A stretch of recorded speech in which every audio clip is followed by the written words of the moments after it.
taught summer school HCIV102, we had 40 students. Now, at the moment, we're just about enough to run the course. But as you can see, the university, in its infinite wisdom, has decided to video the course, except for the bits when you do your presentations. Okay, you'll all have to give presentation as part of the course. We'll talk about that in a minute. But obviously, they want me. They don't want you. So we shall not video those parts. I don't want to put you under pressure. Okay, a few little things before we start. Firstly, is there anyone here now who has not registered formally? A young lady called Asena emailed me. Okay, you are Asena? Yes. Okay. You're registered, so you're right. So you're okay now, are you? Yes. Yes. So when we emailed yesterday, you weren't, but you're okay now. Good. And I had some problems, but I'm going to register it after the afternoon. So. right. Good. Okay. Because the more people I mean, I like a small class. It makes life easy for me, less reading and things. But HCIV, I need to have quite a few people in the class as well. Okay, so let's just see who's here. So I haven't made a proper list yet because we don't know the final list of names. So just put your name and signatures and ID or something on there, just so we have a record for the next few hours. Okay, so let's close this. And give you all one of these.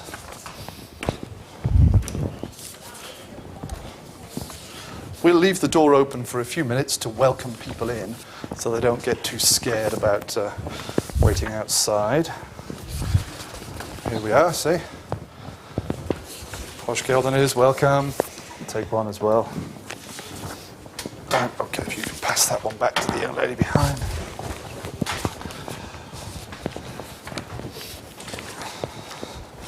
Okay, the good thing about videoing the course is that you can all get to see me hundreds of times in the future when they put it online. The bad thing is that I get a bit more nervous and I don't make as many jokes and things like that because all these people are watching us throughout the world in future. And there are a few little things I definitely have to tone down for public consumption. But I shall try and be as relaxed as possible. And for you, sometimes I will be asking questions. I want you to comment. This week we'll be looking at a big old painting from the 17th century. I want you to comment on that. Please don't be shy. The microphone doesn't pick up your voices, so when we have discussion, please be brave and make your comments and so on as well, okay? And as I said, when you have your presentations, we'll definitely not be videoing them because that's something which is not right for you, unless you want to be videoed, of course, but probably you don't want that. Okay, before we start, before we even look at this, let's ask a very big question. We need to understand the answer to this question in a way before we can do the course. What is history? And I'm sure Adam's heard me do this one before. What course was it you were doing with me? Which? HCIV1. Right, okay, 101. So we probably run through this thing. So if you can remember, don't answer the questions. And if you can't remember, then you can have a go like everyone else. Okay, can anyone give me a definition, an idea of what history is? One sentence. Can anyone tell me what history is? Don't say, oh, it's boring, or oh, it's an elective course, or something like that. A definition of what you think history is. Capital H, big H, buyuk he. Anyone got an idea? History is... what's it about? What do historians do? When I'm not in here, and also I'm library director at the moment, so when I'm not in the library or in the classroom, I do history. What am I doing? What do I do as an historian? What are you going to do in the next 7 weeks for this course?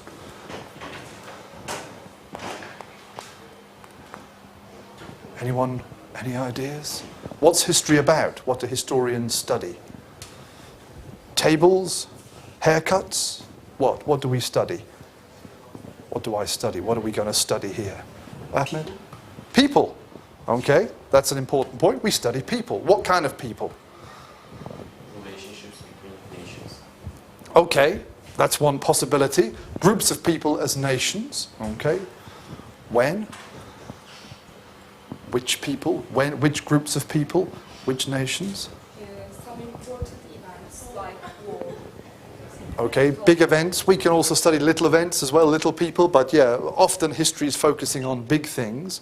There's one word we haven't had yet from any of you. Let's reach towards that. People, nations, big events.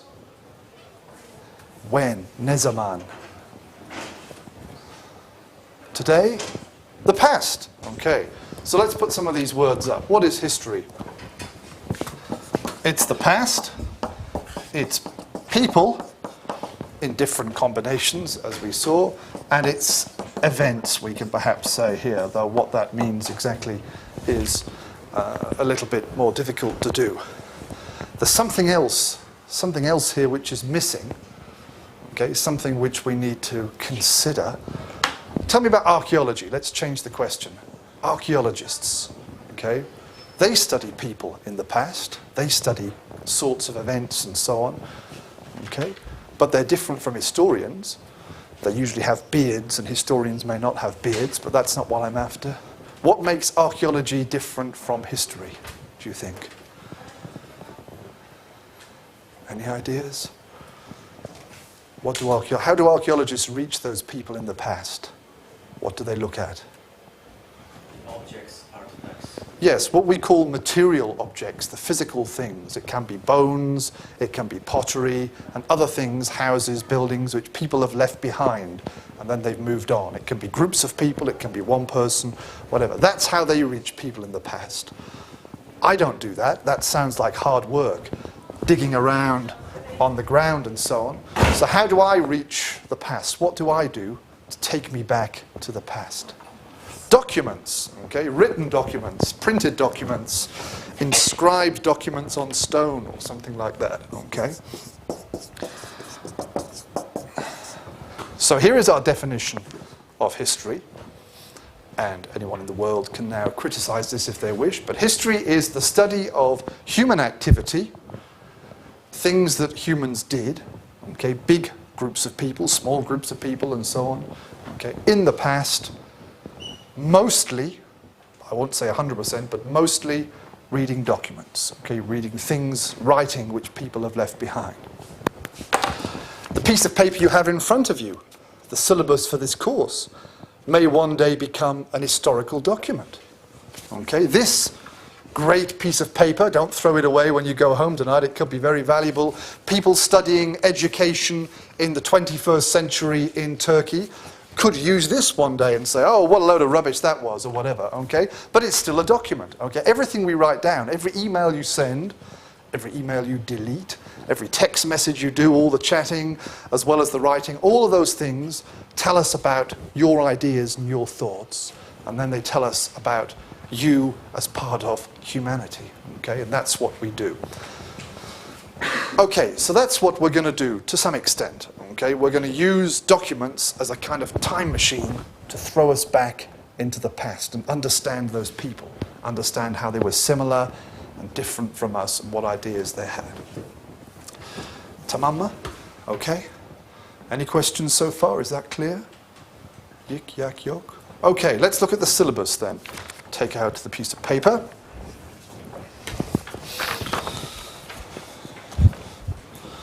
Four pages. Make sure you've got printing on all sides. I was stapling them early, so I think they're all okay. First page is a kind of introduction to the course. A few years ago, I went to a workshop about teaching, and they showed us some syllabuses. Syllabuses, we should say, not syllabi. And the ones that just had kind of information at the start and things, we didn't even bother reading them. So I thought, okay, I need to make mine look a little bit groovier, a little bit more interesting. So this is the kind of interesting bit at the start. What is HCIV and why must I study it? HCIV is the history of civilization, I should say, is the story of mankind. And again, I mean humans there. Apologies for the word man, ladies. And our attempts to understand the world in which we live and our ancestors lived before us. So it's the connecting between us and the past. Okay, it's not the past in itself. We are part of that process. We are all, as I said, we are all potential history in the future. Okay, remember that, very important.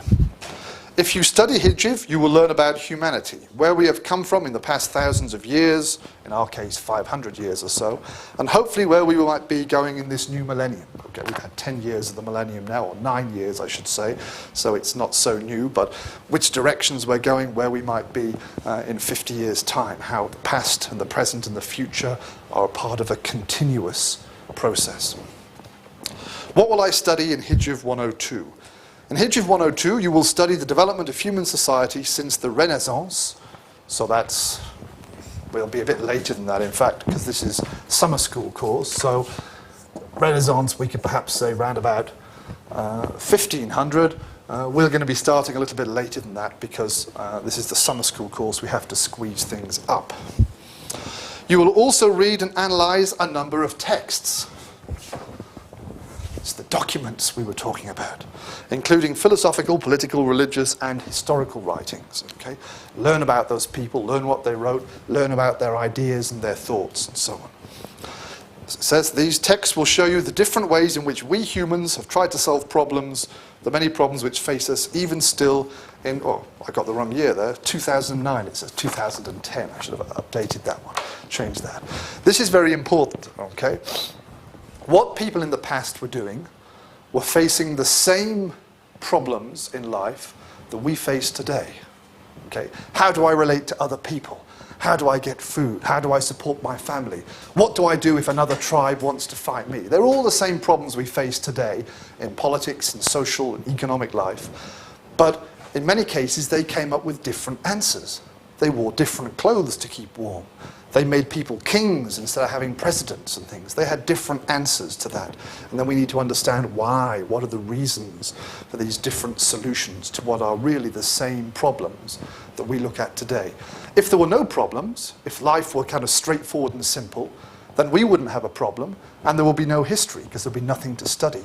So problems, ironically enough, are obviously a good thing, for historians at least.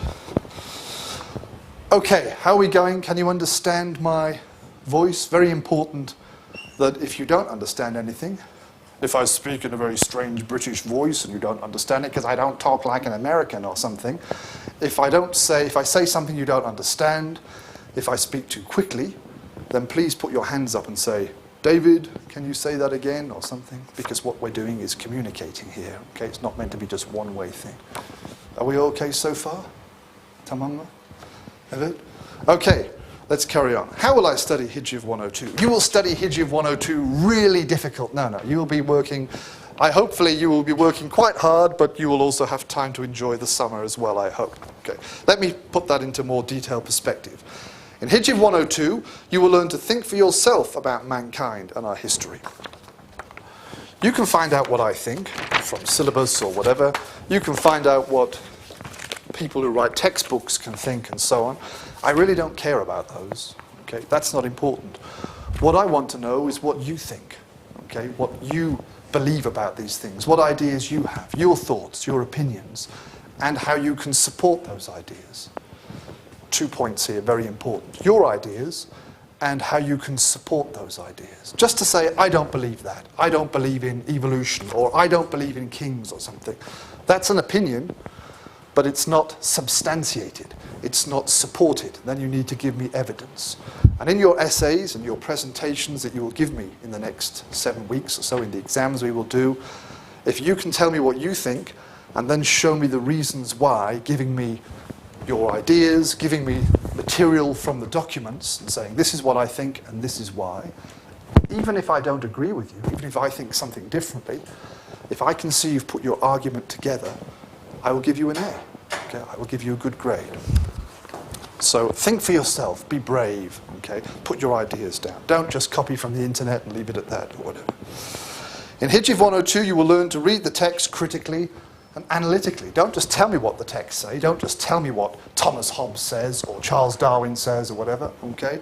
Read them, criticize them, argue with them, fight with them, okay? Even if you don't understand every word, you can still try and put some ideas together and come up with your own thoughts and so on.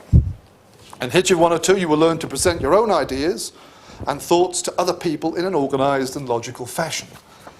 That means presentation. Now, depending on how many people we get for the class, depending on how big we get, If we have small numbers, we'll have smaller groups of presentations.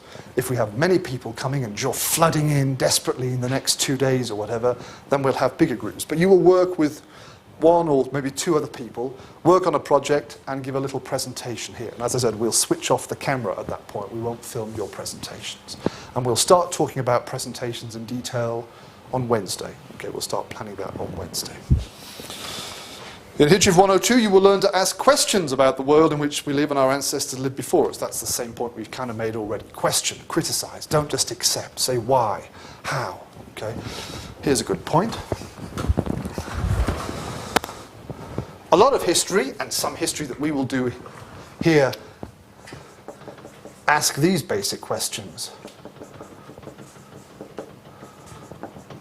Who did that? Where did they do it? And when did they do it? Okay? Those are very basic questions we need to know. But the most interesting questions in history, the things that real historians think about, I hope, is how and why. Okay? Why did these things happen? Why did this king do that? How did they manage to come up with that idea and things? Those are the exciting questions. And those are questions that we often don't have the answers to, but we can try and find them ourselves. Okay? And then if we get the evidence, if we get the material to support our answer, then that's good. Okay? Then I'm happy. In HCIV102, finally, it says, you will learn to discuss important issues in a serious debate. Well, so far, it's been mostly my voice. I'm hoping as we get along, as we get to know each other, as we get used to the camera or whatever, that we shall start having a two-way dialogue. Maybe quite fun. It doesn't have to be completely serious. You know, it can be fun as well. Learning can be fun if we make it so. We'll see how we get on. And lastly, it says, will I enjoy HCIV102? I certainly hope so. Okay.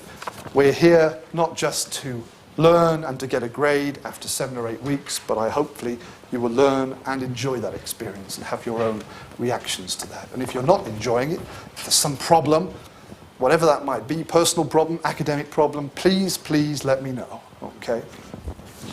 We've had, over the years, I've been teaching HCIV for over 10 years now here, and one of the biggest problems is if people have some issue, whether it's a personal issue or something to do with the course or something, and they just don't come and see me, then at the end of the semester, at the end of the course, they come and say, oh, I didn't do the homeworks, I didn't come to the class because of this, this, this. But effectively, it's too late then. Even if it's true, even if there are good reasons, there's nothing we can do often. So if you have any issues, any problems, you should let me know, okay? I hope you can see I'm a kind of friendly person. So although we've got to speak in English rather than Türkçe, we can still communicate in some way. So any issues and problems, whether it's for the course or your own things, you let me know and we'll try and solve the problem earlier so it doesn't become a big problem at the end. Now, the only issue I should mention, as I said before, is that as well as being HCIV teacher and historian, I am also the director of Bill Kent University Library. So these days, I spend a lot less time in the history department, in my sort of messy office with all my books, and I spend more time in the library discussing things to do with acquisitions and all the other stuff that they work on there. So it means I'm a little bit more difficult to get hold of, but I check my email all the time. So if you can't find me anywhere, and you can't get me even in the library, if I'm at a meeting or something, you can send me an email. Okay, that's the best thing. Okay? Right, any questions? Any thoughts yet? No? Okay, let's turn over the page. A little bit of information here. Just check this is all correct. Who am I and where to find me? Okay, well, a couple of those questions. Dr. David E. Thornton, that sounds very serious. You can call me David Hodger, you can call me Davud Hodger if you want to make me into a Turk or something like that. Anything, okay, don't have to call me Dr. Thornton or whatever that sounds. And certainly not Mr. Thornton, because my dad is Mr. Thornton, but David is fine. Class times, okay, who you are, Monday, Wednesday and Friday, all the same hours, 10:40 till 12:30. Okay, 2 hours on each of those days. Easy to remember. Monday, then Tuesday no class, Wednesday or Thursday no class, and then Friday. Okay, it's got BZ06, which is where we are technically on stars, but we've been reallocated this room for the purpose of the video, so for the rest of the course we'll be in here.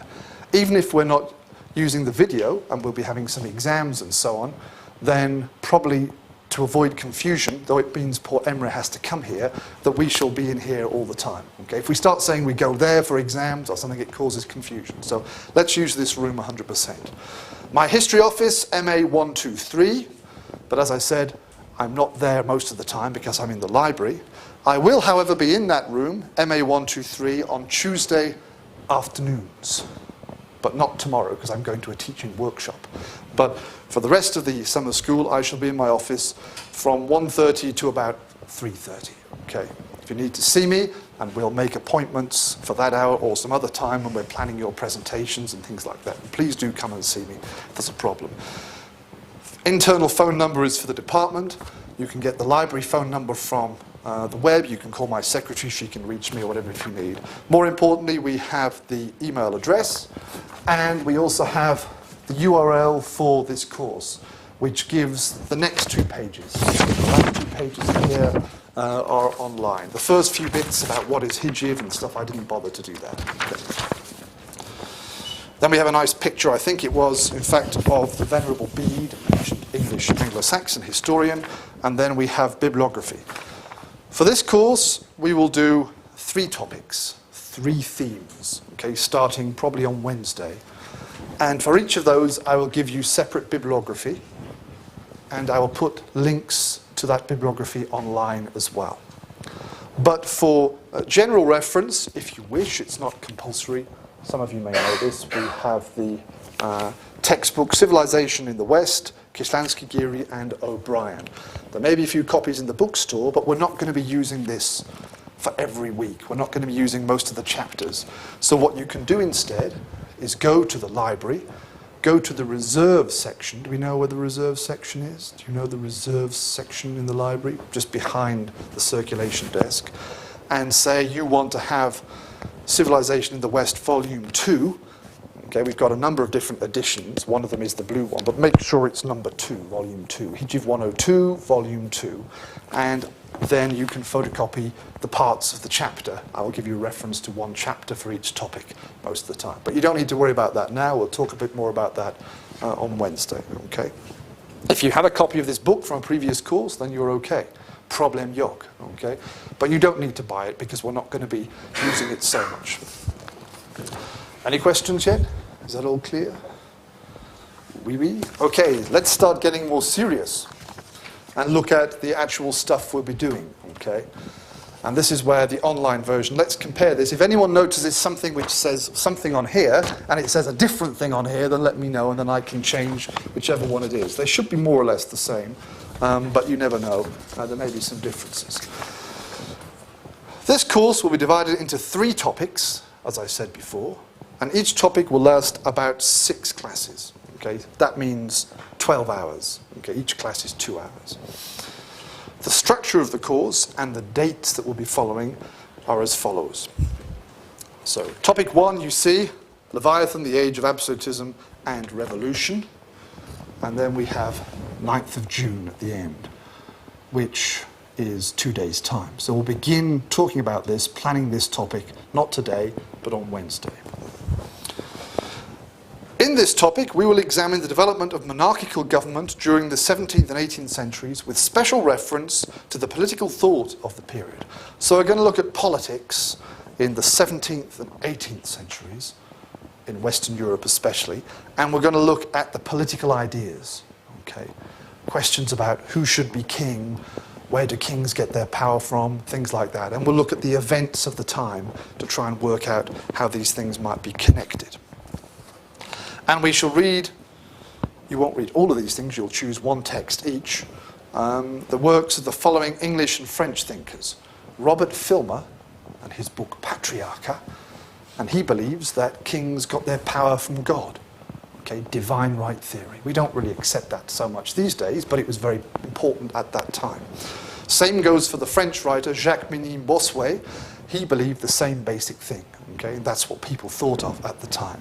But during that time as well, some people started coming up with new ideas, particularly what we call contract theory, that there is some contract between the ruler and the ruled, and so on. And you may or may not have come across Hobbes and Locke in previous courses, I don't know. But Thomas Hobbes and then John Locke, they tried to explain political power through this contract between the people and the ruler. Hobbes believed in, well, they both believed in monarchy, but in different kinds of monarchy in a way. Okay? So we'll look at their ideas, we'll try and understand what they're all about. That's topic 1. Topic 2 will be the Industrial Revolution. Capital, it says there. Let's move this down.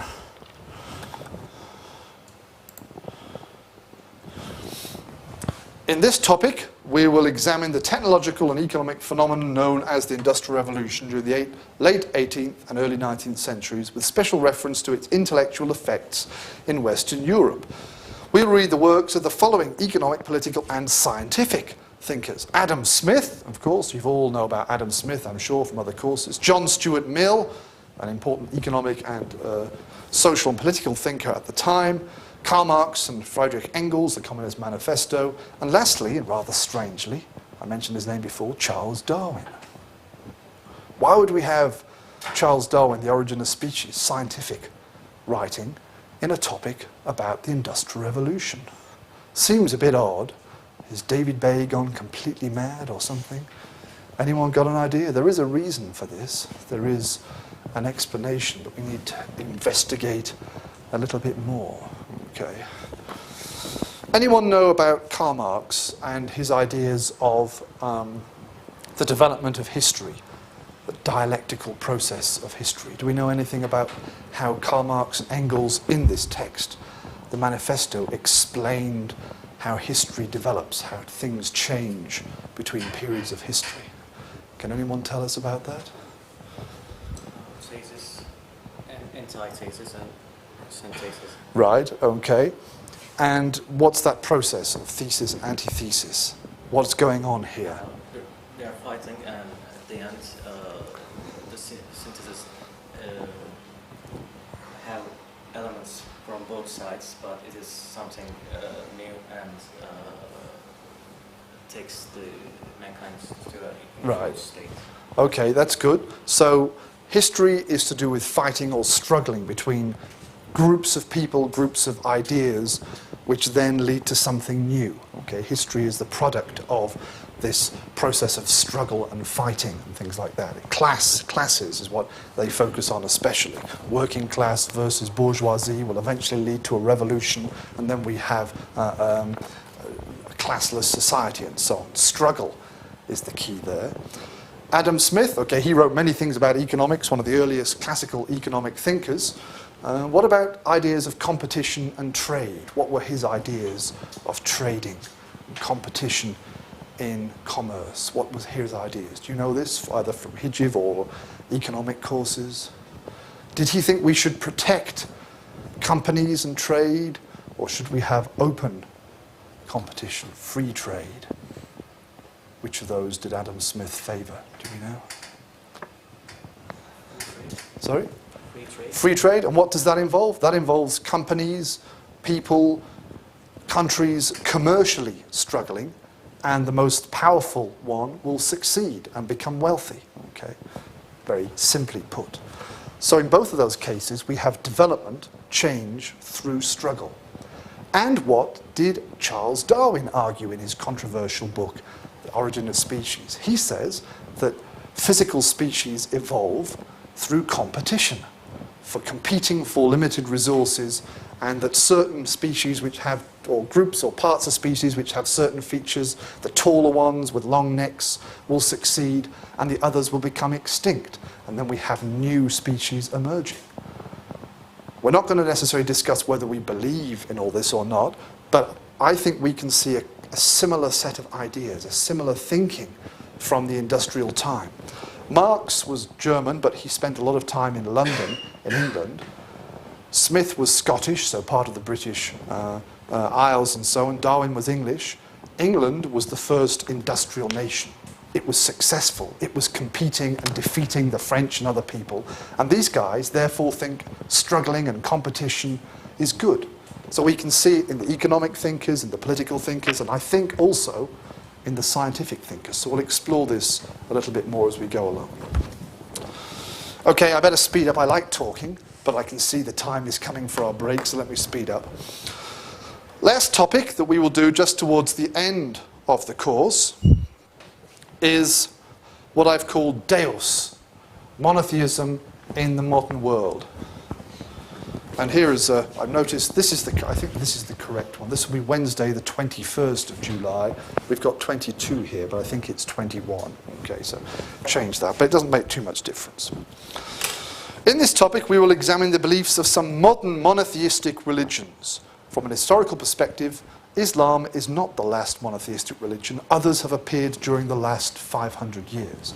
I've often heard from my friends and students in Turkey, okay, you have Judaism, you have Christianity, and then at last you have Islam. Okay, that's the last monotheistic religion. That's the last set of people. That's the true one that believes in God. And if you're a Muslim, that's true. Okay, you are the last in that sequence of related religions, and you believe you have the truth. However, since the time of the Prophet Muhammad, even in the past few hundreds of years, other people have come along with other ideas and new religions. Now, obviously, Muslims don't accept them. They say, no, that's all wrong. That comes after us. That's not true.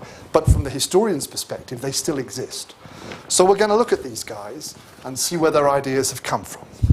The Sikhs, Sikhism, okay, the hymns of Guru Nanak, especially the founder of that religion. The Baha'i faith, okay, which emerged in Iran during the 19th century. The Church of Jesus Christ and the Latter-day Saints, Mormonism. Okay, we'll look at some of the ideas of its founder, Joseph Smith Jr. in America, in the US, during the 19th century. You may or may not have come across Mormons. They're not someone who have much to do with Turkey.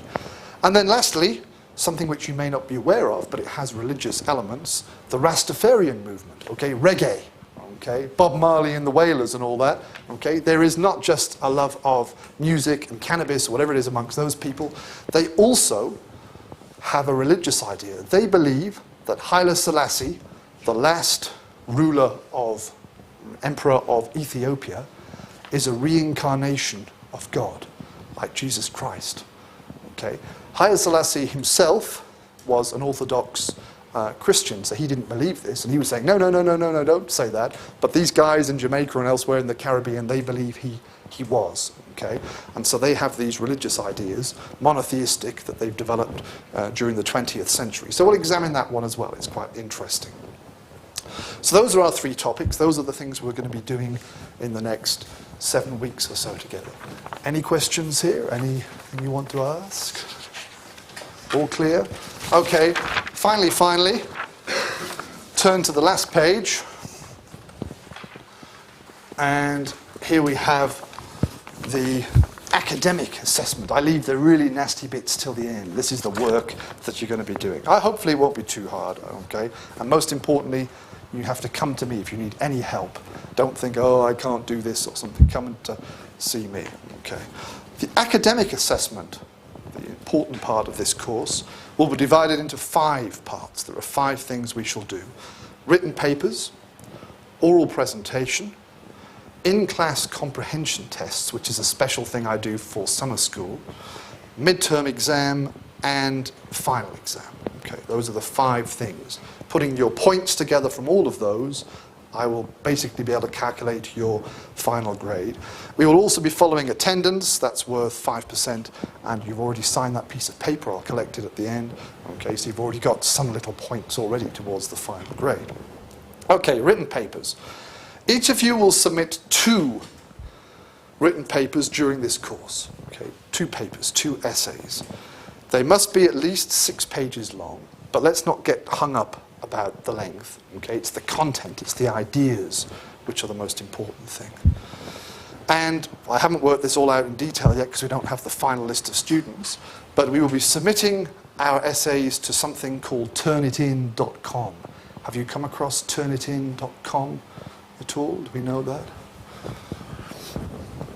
As it says here, this is a plagiarism detection database. Let's make sure this opens up here. Oh, they've got the Turkish version because we now have a Turkish version of this. So your papers will be submitted via computer to Turnitin. Turnitin will then look at your paper and then send it to me saying, oh dear, It looks like Erdem's copied all of this from the internet, from Wikipedia or somewhere like that. And then I'll say, Erdem, let's do this one again and let's talk about this. Or it will say, Erdem's been a really good boy and he's only copied a little bit because he's still learning English or something like that, okay? And Ahmed's done maybe hardly anything or whatever. So that'll give me a guide, okay? So that means already you know, don't just copy from Wikipedia or somewhere, it will find it, okay? But that's not the reason I'm doing this. The reason I'm doing it because I want your ideas, I want your thoughts. And if you need any help with the essay, as I've said before, please come and see me and we'll work together on that, okay? Right, we've lost, oh, here we go, okay. 2 essays, 10% each, 20% for the 2 essays.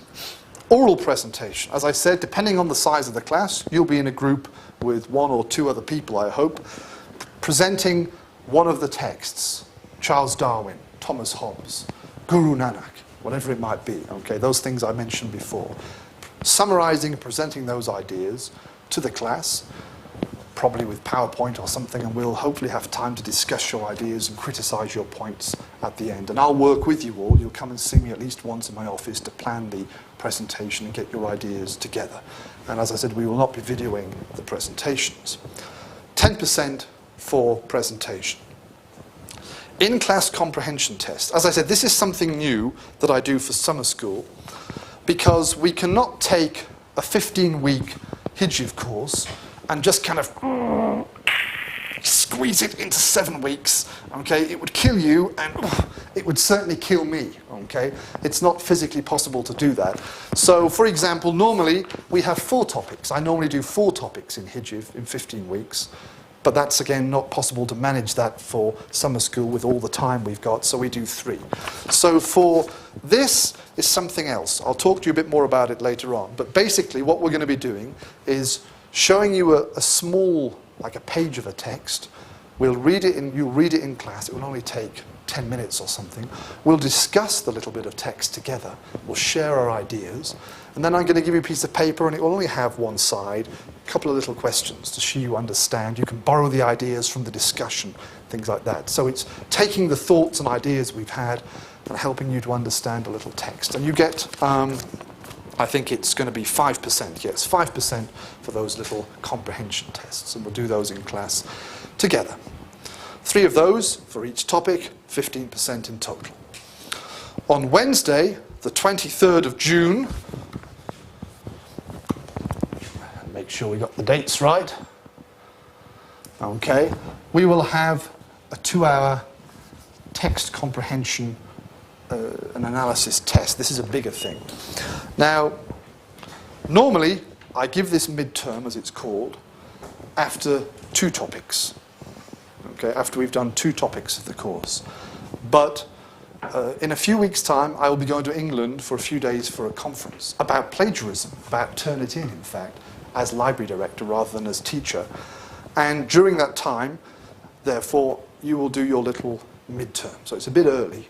Okay, this year it's unfortunately a bit early, but it'll be focusing on topic 1. We've done topic 1, and then you'll have this test on that. I'll explain more about that later on.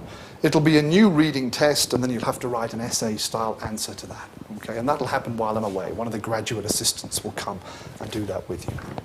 And we'll talk about that maybe next week. And finally, probably on the last class, if everything works out, Friday the 23rd of July, we will have the end of term exam.